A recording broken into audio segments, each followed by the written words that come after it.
मी आता फक्त पाटलांच्या दर्शनासाठी इकडे आलोय आणि मला वाटतं की अजून माझी सविस्तर चर्चा झालेली नाही आहे. पुण्यातली जी आत्ताची राजकीय परिस्थिती आहे त्याच्यामध्ये कशा पद्धतीने पुण्यामध्ये मतदान आहे मी आता त्यांना कागदावरती सगळे डिटेल्स दिले आणि मला वाटतं की जे मी कालच्याला सुद्धा आंबेडकर साहेबांसोबत बोललो आणि त्याच प्रकारची माहिती मी सगळी पाटलांना आल्यावरती सांगणार. ते म्हटले ठीक आहे, एका लग्नाला गेले, लग्नावरून आल्यानंतर त्यांच्यासोबत या पुणे लोकसभेसंदर्भामध्ये सविस्तर बोलले.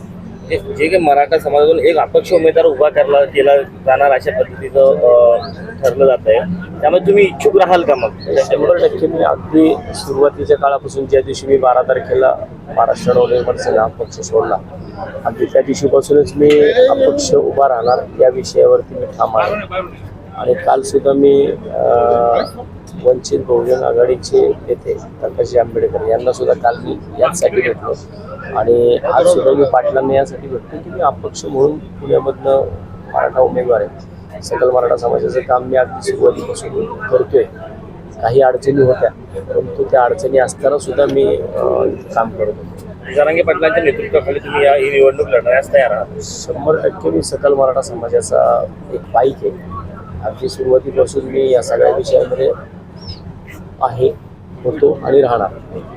आणि मला वाटतं की आज पाटीलची भूमिका संध्याकाळी घेणार आहे.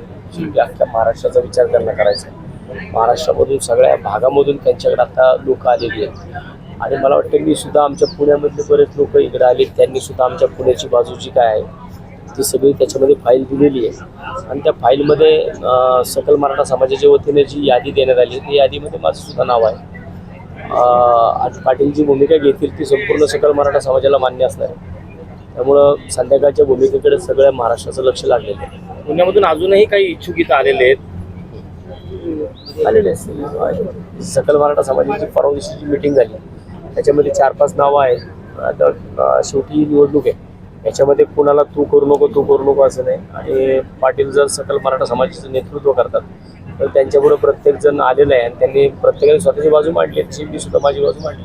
जर पाटलांनी दुसरा उमेदवार दिला तर तुम्ही त्यांच्या विरोधात लढणार अपक्ष म्हणून? अपक्ष म्हणून उमेदवार असं मला वाटतं की पाटील आणि सकल मराठा समाज माझ्या नावाचा 100% पुण्यामध्ये सक्षम उमेदवार म्हणून विचार करेल.